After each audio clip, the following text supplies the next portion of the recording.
SaaS Backwards is sponsored by Austin Lawrence Group, specializing in demand gen for SaaS. It sure is noisy. I deleted 100 emails from vendors just this morning. Your buyer has gotten better at ignoring you, and you're gonna need a big idea if you want to cut through all that clutter. Austin Lawrence is just the right agency to help you find it. So if your campaigns are falling on deaf eyeballs, let's talk. Visit austinlawrence.com today and let's build something bigger.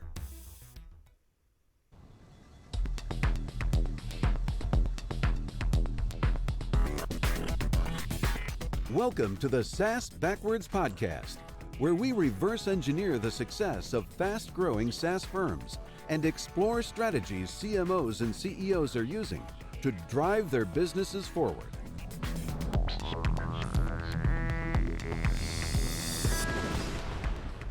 Welcome to SaaS Backwards, a podcast that helps SaaS CEOs and CMOs to accelerate growth and enhance profitability. Our guest today is Chris Willis, Chief Marketing and Chief Pipeline Officer at Acrolinx, an AI-powered content marketing engine that integrates with content tools to give contributors real-time advice on everything from brand, tone, clarity, compliance, and consistency as they create content, while also providing governance through its analytics. Hey, Chris, welcome to the podcast. Thanks so much, Ken. Happy to be here. Yeah, I'm really excited to record this episode because we're all about content marketing at Austin Lawrence, and so are you guys. And before we dig into that, though, I'd love to have you tell people a little bit about yourself, your background, and your company. Sure. So again, I'm Chris Willis. I've been in the CMO role now for going on 20 years. I come out of sort of interesting spaces that have evolved around me. I was in mobile development before there was a BlackBerry, and we built a company through that era of Windows CE to BlackBerry to iPhone to Android. I left there and moved into mobile cloud testing. Again, a space that was growing out of the traditional software testing space, building the category, working with analysts to turn that into a space. And through all of that, a thing that I had in common was really smart people who are not professional writers creating the bulk of my content. And in 2017, I was introduced to a company that said they solved that problem. And here we are today at Acrolinx. So the problem that I had was, these super smart people, very technical, writing content in many cases, English as a second language. And the editorial process then became very challenging because it's not a correctness thing. I can't just change the things that you've written to make them grammatically correct, because I could change the context of what you're writing. And I don't understand the context of what you're writing because it's super technical. The idea that I heard in speaking with the founder of Acrolinx back in 2017 was, we're going to push all of that left.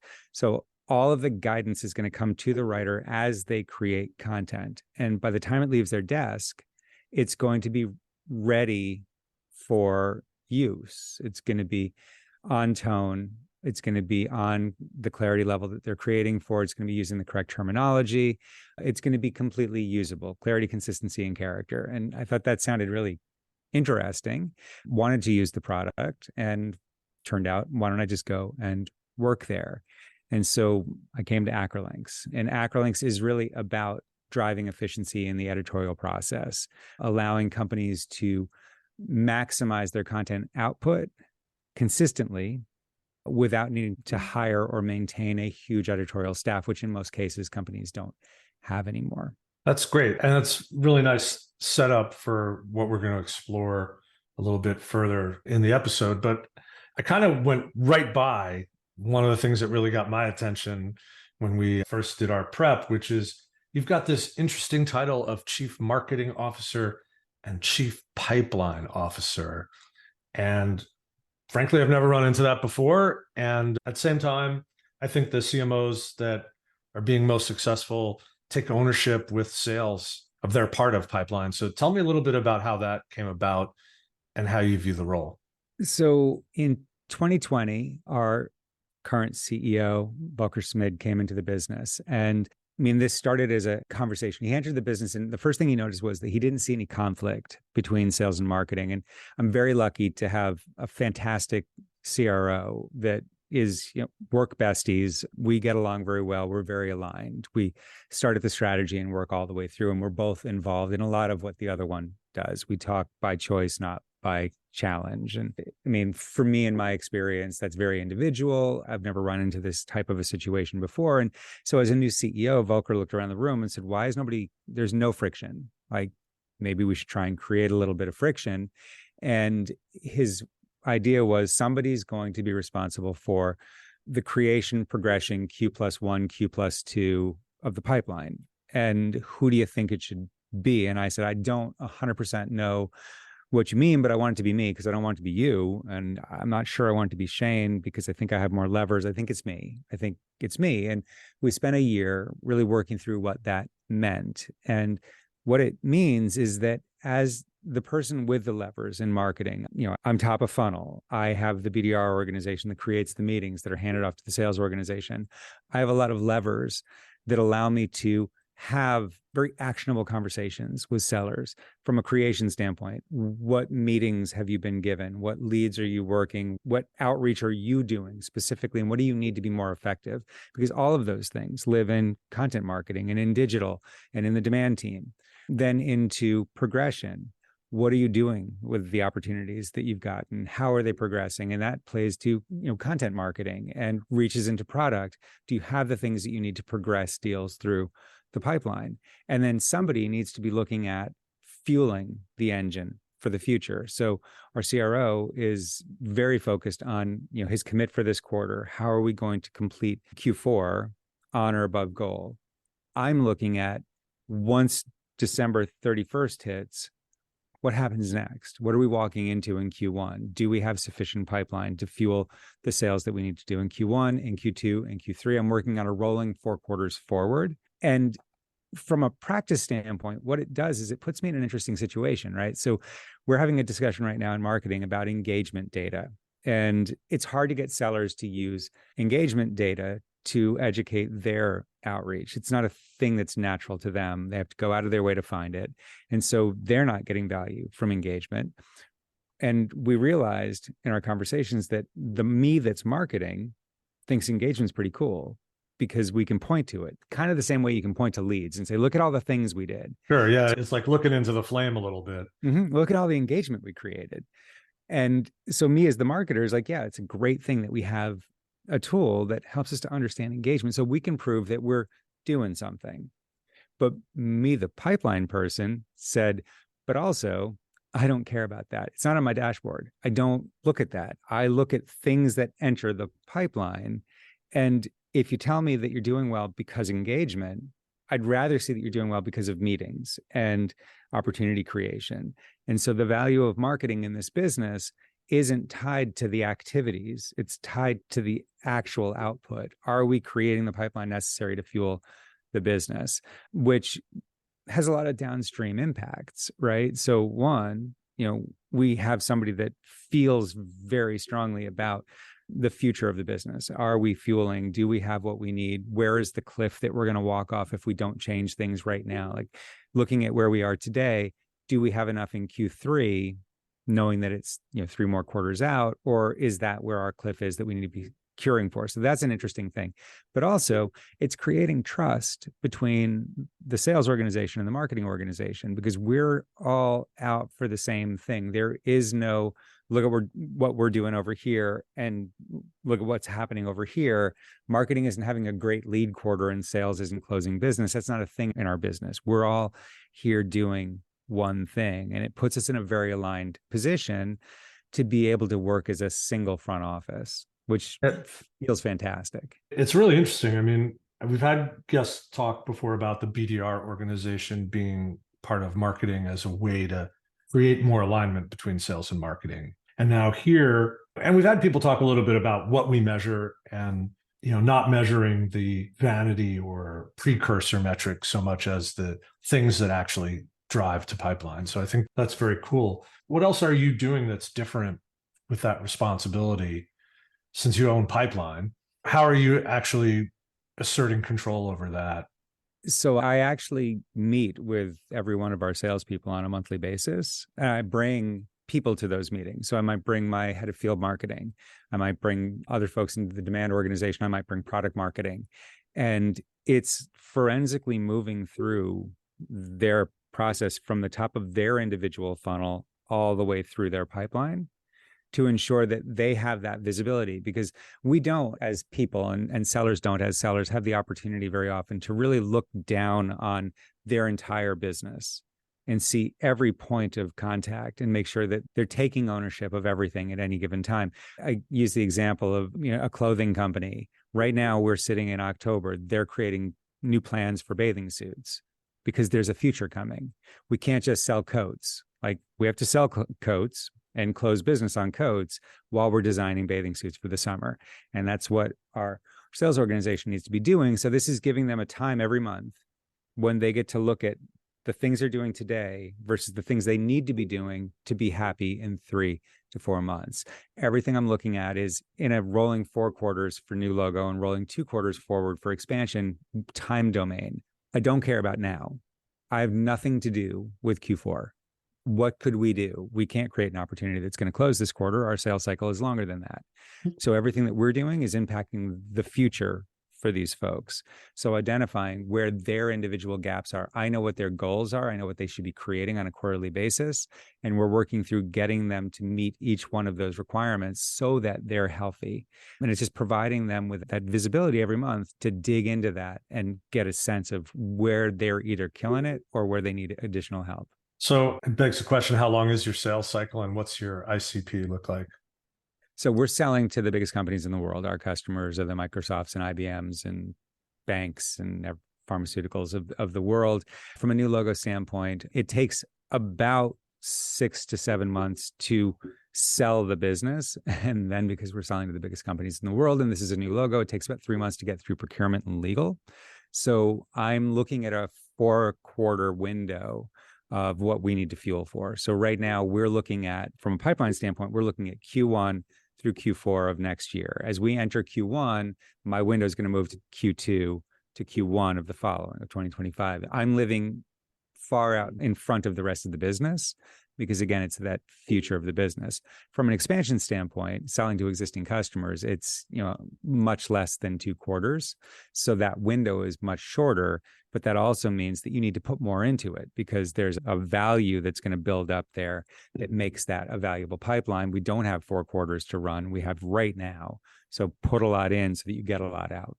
Makes sense. And it sounds like this also is then very much an ABM kind of go-to-market, right? You know who you would like to have as clients.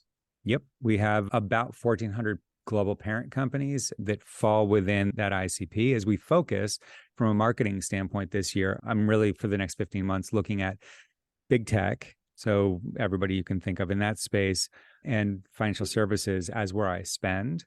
But that does not mean that we're exclusive to that. Just from a new logo standpoint, that's going to be my spend focus because that's where our conversion rates are the highest.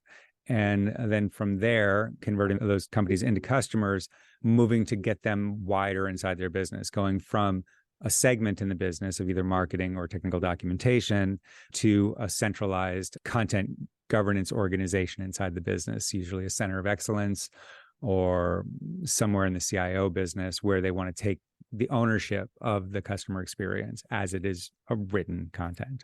Makes a lot of sense. I want to talk a little bit about the company itself and some things that kind of came up in our prep. One of the big promises you make is an improvement in editorial efficiency. And I want to know, how do we measure a improvement in editorial efficiency? And 90% improvement sounds like it gets a lot easier to create content adopting your platform and methods. Can you sort of explain what that actually looks like and what it takes to get there? Sure. So if you look at an average organization, the process of creating content starts in content marketing. So there's a request made. I need a long form ebook, whatever it might be. And the content people, the content marketing organization is probably not writing that. They probably have subject matter experts that are going to write that. So there's the brief that's created. It's handed off to the subject matter expert. That subject matter expert is that person that I was talking about earlier, somebody that's really smart, knows what they're talking about, probably isn't a professional writer. So there's a lot of back and forth between that subject matter expert and the editors in the organization. And that back and forth takes time. From there, it's going to make it to a stakeholder, probably the person that requested the documents, somebody like me. And we, people like me, have a habit of saying, oh, well, this is really cool. But what if? And that what if brings us right back to the subject matter expert. We've changed the brief. We're going to go back and forth, and it's going to come back finally readable and ready. And now I like the context. And hey, by the way, anybody talk to legal? Oh, cool. So now we have a legal review and back and forth between the legal and the subject matter expert until that's completed. Final edit, final fact check, all of the alignment, building out of that content. And we're looking at, for a piece of enterprise content, long form content, it's probably between 3 and 4 months. For something shorter, obviously, like email cadences, you're going to compress that somewhat, but there's still this time lag associated with it. And so what we're doing is we're trying to automate as much of that process as possible. So push a lot of that back and forth editing all the way back to the first draft, make this content readable so that the editing isn't about, is it written well? We've already established in our enterprise guideline model, there's everything about the business. It's that clarity, consistency, and character that they're looking to communicate with. It's the words they want. It's inclusive language. It's accessibility. It's everything that makes their content theirs. So we've taken care of that in the first draft. So all that back and forth is gone. Now, the next step is, do I like what it says? Can we automate that? So now in a world of generative AI, that starts to become automated. Here's what this content is about. Does it meet the brief? If yes, move on. If no, interesting to see, pass it back to the writers. From there, does it include any language that is obviously problematic from a legal review standpoint? Can we take that out right now before it ever makes it to an attorney? And step by step by step, we remove as much of the manual effort as we can. And this is really our North Star as a company, is to get to total elimination of all of the manual steps, leaving the human in the loop to be the creative aspect of it. And then you do that at scale inside an organization where you're going to be assuring that 100% of their content is compliant with those enterprise guidelines. So getting to 90% is about taking out all of that work that could be done by a computer rather than a person, so that content moves out faster for far less money. It's really interesting, and I'm sure you know this in your own and experience it in your own life. The SME time is like the hardest to get too. It is. And they hate doing this stuff. Mm-hmm. It's a punishment. Yeah, it's not a reward for gaining all that knowledge. It's definitely something of a punishment. Yeah. I mean, I hear that from customers regularly. Is one of their biggest challenges is, I only get so much time with that person. And we need to maximize the output in the minimum amount of time. So if we can push as much back into that first draft, so it leaves that person's desk and it's readable and it's using our terminology and it's aligned to the clarity levels that we require, like all of that comes together to mean that it never comes back to that person. And again, if we can, in that process, also solve some of the legal, take some of the compliance issues out of it so that it just moves right through the process and is ready for publication, that's where this gets interesting. And then if you want to go even further than that, once it is published, we're able to integrate with post-production analytics to see that, so this is exactly the piece of content that you wanted, written the way that you want it. How is it performing? Because if it's performing, whatever your goal is, whether it's adoption or conversion or whatever it might be, well, then cool, you've built a fantastic enterprise guidance model. But if it's not, what can you learn about other content that is? So how do I segment and create a collection of all of my top performing content and then look at all of the features, the guidance that's been used to build that content, and then overlay that guidance on top of underperforming content to make it more impactful? And that's where this becomes that cyclical experience of optimizing that content to get the most out of every single piece. Oh, I want to ask you a little bit of a topical question, because AI has been part of this product for some time, but now obviously generative AI is everywhere and everything in content. And a couple of questions about it. I mean, how has that changed the game at Acrolinx? And, in our work, our clients are concerned about SEO impact of AI generated content. So I'm sort of curious how you guys are benefiting from that. And how are you helping your clients to make the most of that? Sure. So Forrester Research asked me at the beginning of the generative AI era whether it was a opportunity or a threat. for Acrolinx. And I said the only thing that I knew to say, which is obviously it's an opportunity, but I wasn't sure at that point. But as it turns out, over the course of the last 6 months, we've really established exactly what the opportunity is for us. First and foremost, if nothing changed with us, it's changed a lot for our customers. So there's an expectation from the top level of their organization that they're going to use generative AI to create a lot more content, because there's always been a need for more content, but we've grown used to the fact that we're never going to have the amount of content that we need. Now there's this belief, this promise that we can have what we need. But here's the problem. There are safety issues, there's information issues, and there's just the volume issues from a resourcing standpoint that make getting the benefit of generative AI almost impossible. I did a survey recently on LinkedIn where I asked whoever's reading this whether your company has allowed you to use ChatGPT or not. And it's interesting, small companies, everybody said, yeah, obviously. What do you mean? Every single one. Where's the question, right? Every single one of the enterprise folks that filled out the survey said, no, we're not allowed to. It's shut down. So this promise of you're going to get so much out of this, it's there, but how are you going to get so much out of that? And for us, we are the editorial management system that allows you to get the value of generative AI.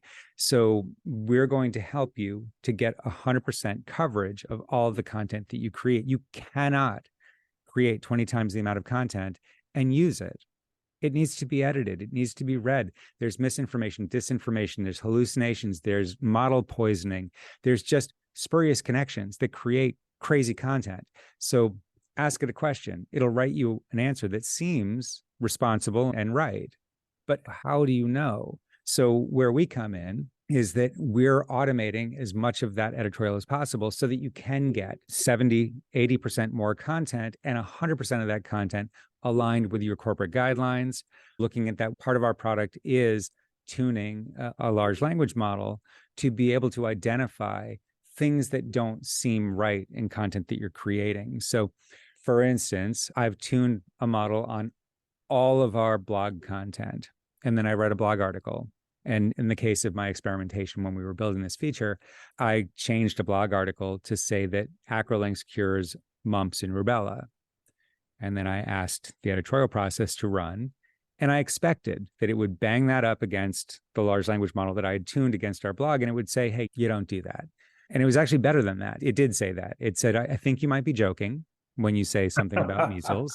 It was giving me the benefit of the doubt. It was like, I think you're kidding. And actually your joke falls flat because you don't have anything to do with measles and rubella.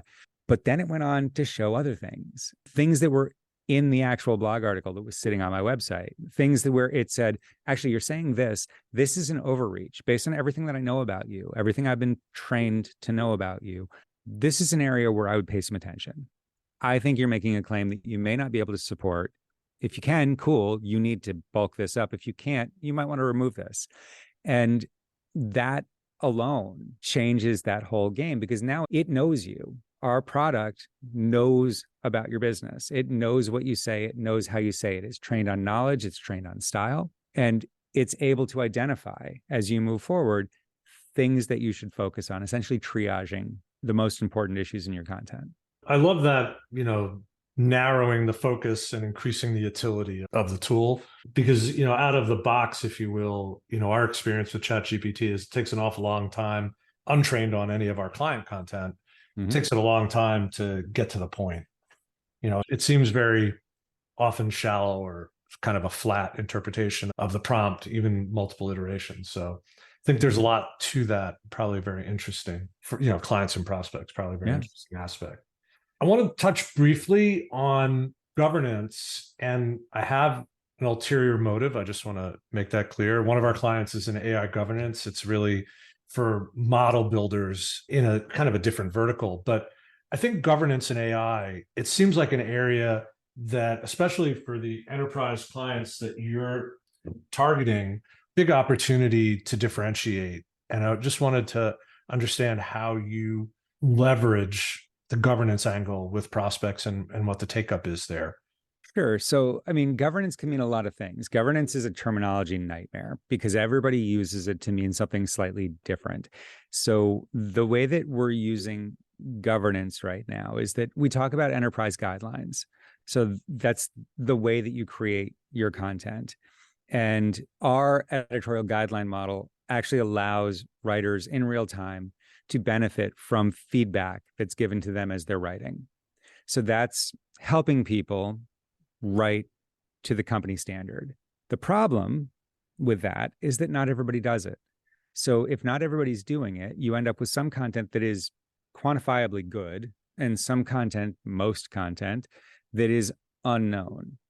So the governance aspect of our product is making all the content go through. So that's where we're connecting to content repositories, for instance, and running bulk checks against all of your content to make sure that everything you have is scored, is measured, and has feedback associated with it, and changes are being made.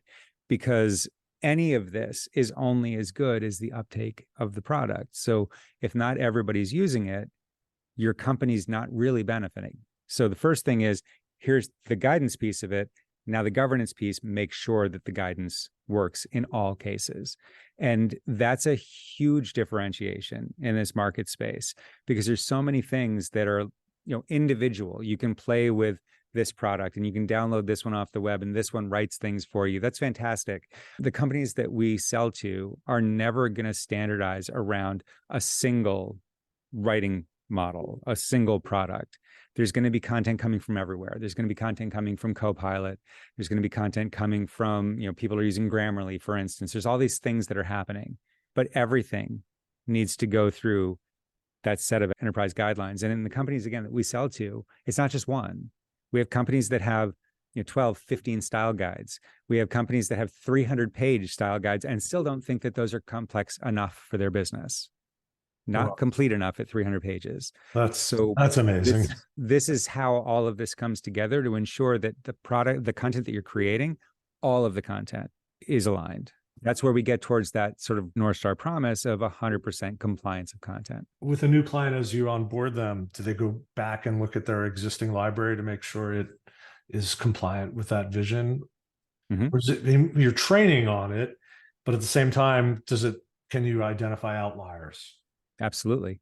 So the first thing that we do as part of our implementation is work with the customer to create that style book. Some customers have it, right? I mean, there's a lot of companies out there that have already spent a lot of time and effort and have multiple style guidelines. They know it very well. So we're going to take that and we're going to operationalize that style guideline, make that usable. But at the same time, we're going to pull content through the system that you've identified as your best content, so that we are tuning for knowledge and we are tuning for style. And we're building this model that understands the way that you create content. And like I said, not just one. So however many styles that you utilize for the different outreach that you do to the different audiences that you create for, we can manage for. And that allows you to say, today I'm creating content for my consumer market and specifically men in the 45 to 55 age range. I have a style that I use for that. Versus coming in the morning and saying, I'm writing for a pharmaceutical business. I'm writing for doctors, highly educated medical content. It might be the same things that I'm communicating to that consumer, but I'm going to write it in a very different voice at a different clarity level with different terminology for this audience. I can just select and run. That's awesome. Hey, I want to move on and kind of start talking about stuff that your peers are worried about. So we spent a good amount of time on what you guys do and how that fits into a very sophisticated content marketing environment. But I want to talk about this methodology you have for attribution that you've described as the Global Active Awareness Score. It's the GAAS, man. So I never thought of that. There it is. So tell me a little bit about that. And then we have one more thing I want to talk about, which is, how you guys do content marketing. So let's talk about active awareness and attribution, because one of the first things anyone ever asked me to talk about publicly was attribution. And that was a long time ago in my career, and it's still a problem. So how are you trying to solve it? It is. So Global Active Awareness, or GAAS, as it will now be known, I don't know how I missed that, it was an attempt to identify and manage a marketing organization in ways that it does not normally get managed. If you boil it down to the original thought process is, how do you hold a video producer in your organization accountable to metrics? Person makes videos. Pretty hard, yeah.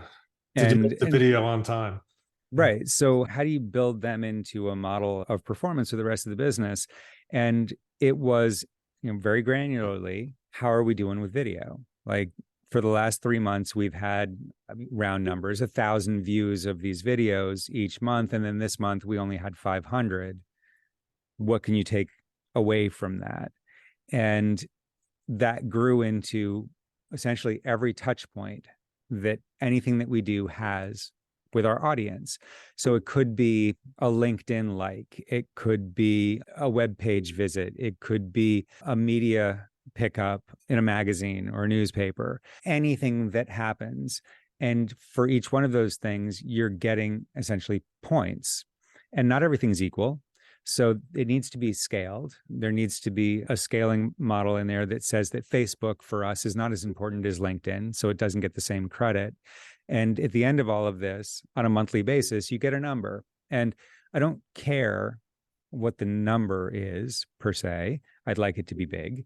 It's not about that, though. It's about the movement of that number from month to month. Obviously, I want it to get bigger, but I also want to see where in the number we're suffering on a month-to-month basis. If the number is going down, what's red? What's happening that's hurting the growth of our awareness going forward?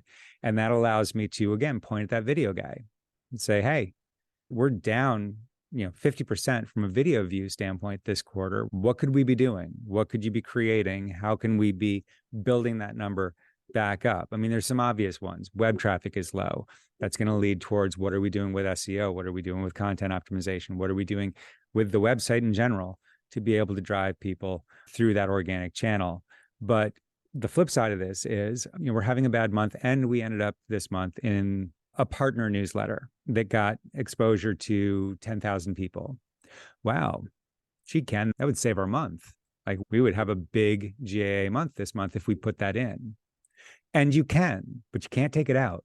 If you put it in, it's in for good. So make your decisions. If you put in partner newsletter coverage, you better be in a partner newsletter next month, or you're taking a zero. And so this thing grows over time through the decisions of the team as to what they're committing to, which again puts that focus on management.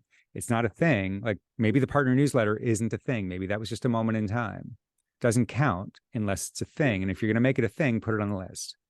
And that allowed us to see over time what things were being prioritized, what initiatives were turning into being real and successful, and where we had put effort that didn't make a lot of sense and didn't get us a lot of return. It grows over time, over the years, to a very long and unwieldy spreadsheet. There is no real operationalization of this so far. My communications team runs this literally in a Google Doc. We need some software to automate the collection of gas, right? So. It's a lot of integration has been the problem. We've talked to a lot of companies about it that thought they could turn it into something, but it would end up being an integration business. It would be easier just to go talk to Zapier and see what they can do, because there's so many points of integration with every system that you have, and every analytics system, every touch point. It's a lot. It's almost easier just to do it manually. Could be, but I think it's really awesome. I will point out the logic trap, though, of, on the beginning of the conversation, we talked about what we really care to measure, or what we report outward. Maybe that's more salient here, or more to the point, is that we report outward pipeline, but we're looking at these precursors maybe in a more granular and constructive way. And I think that's sort of how I'd want to land that. When you look at a car, you're going to talk about things like, gas mileage and speed, but this is measuring the amount of oil pressure. Like, I'm looking at awareness as the lubrication for the rest of the pipeline. It's easier to get that first meeting if somebody's heard of you. It's easier to find the economic buyer in a deal if that economic buyer sees you places. And so everything that I'm spending on the awareness side is measured in the speed of the deal, the speed of the meeting creation, conversion points. I'm looking to see, for every dollar that I spend in PR, increases in conversion. because it's become easier because we're more of a known entity. And if those things don't go together, then one of them's not working. Yeah, fair enough. I just sort of kidding you. I got it, but it's a good explanation. Last thing, let's talk about content strategy at Acrolinx and positioning. And, for us, a big part of our practice is helping companies to make sure they're speaking to the pain of their prospects. We like to work in the challenger kind of narrative. And I'm just wondering how content strategy, supports positioning at Acrolinx, and what's next for you in that regard. Yeah. So, because we're releasing the next generation of our product here in the next few months and are in beta right now with over a dozen of our large enterprise customers on that product, we're working through some messaging right now. And for us, it's really an outside-in exercise of talking to our customer base, talking to prospects, and finding that recognizable problem. I have an idea of why somebody might be interested in our product. It would be really interesting to validate that's either accurate or inaccurate. So finding that recognizable problem and then looking at the how we solve it, what's different about how we do it, and what's defensible about that different approach. And that creates essentially our messaging framework that then we're going to go out and build from. But the things that we're building aren't just company self-serving, product self-serving content. We're looking for big actionable ideas that come from that. An example would be, a piece of our product helps to ensure that content is inclusive, free of non-inclusive terms, offensive content, because a lot of what we do, like you can put content out with 90% compliance to your clarity levels, and that's fine. People accept hard to read content, but it only takes one inclusive language issue to turn a whole part of your audience. So that has to be 100%. Yeah, you can light up the internet pretty easily these days. Yeah, it really seems to spread pretty quickly nowadays. And so the content that comes out of our messaging isn't, let's just talk about how cool generative AI is, although it is very cool. It's about how an enterprise solves the inclusive language issue and the framework that they can put in place, whether you ever buy our product or not, how somebody would go about creating an environment of inclusive language in their business. And that is our top of funnel content that brings in our audiences. And again, it's designed for anybody. So you could download it and use it in your organization and never touch our product. But we believe that creates two things. One, interested in actionable leads, and two, goodwill in the marketplace that builds awareness. And that's a lot of what we do out there, is creating that actionable content that drives impact for people as they read it. Because at the end of the day, nobody's searching for companies on the internet. They're trying to solve problems. And as sites like ChatGPT, generative technology in general, increase in usage, like the idea of going to somebody's website is going to change. That's not going to be a thing that somebody does. They're going to get an answer. So if we can put real answers out on the internet, that's the thing that's going to bring people to us in the future. Are you gating this content, or is it some of it, not all of it? Yeah, fair enough. Well, we could keep going, Chris. This has been an amazing discussion, obviously a topic near and dear to our hearts. And if people want to dig in more with you and learn more about Acrolinx, how can they get in touch with you, and where should they start? Easiest way, hit me up on LinkedIn. I think it's CP Willis on LinkedIn, but Christopher P. Willis is my full-on legal name. Or visit us at www.acrolinx.com. Well, thanks so much for a great episode. Really appreciate it. Thanks for having me. Yep. And if people want to reach me, LinkedIn/in/Ken Lempit. Company website is austinlawrence.com. And if you haven't subscribed to SaaS Backwards, hopefully this episode has convinced you of the deep content opportunities here and insights available. Please subscribe wherever podcasts are distributed. Hey, Chris Willis, thanks so much for being a guest on SaaS Backwards. Thanks very much, Ken. Thanks for listening to the SaaS Backwards podcast, brought to you by Austin Lawrence Group. We're a growth marketing agency that helps SaaS firms reduce churn, accelerate sales, and generate demand. Learn more about us at www.austinlawrence.com.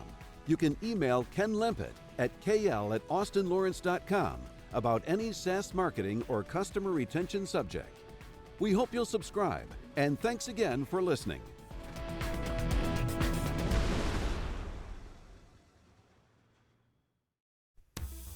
SaaS Backwards is sponsored by Austin Lawrence Group, specializing in demand gen for SaaS. It sure is noisy. I deleted 100 emails from vendors just this morning. Your buyer has gotten better at ignoring you, and you're going to need a big idea if you want to cut through all that clutter. Austin Lawrence is just the right agency to help you find it. So if your campaigns are falling on deaf eyeballs, let's talk. Visit austinlawrence.com today and let's build something bigger.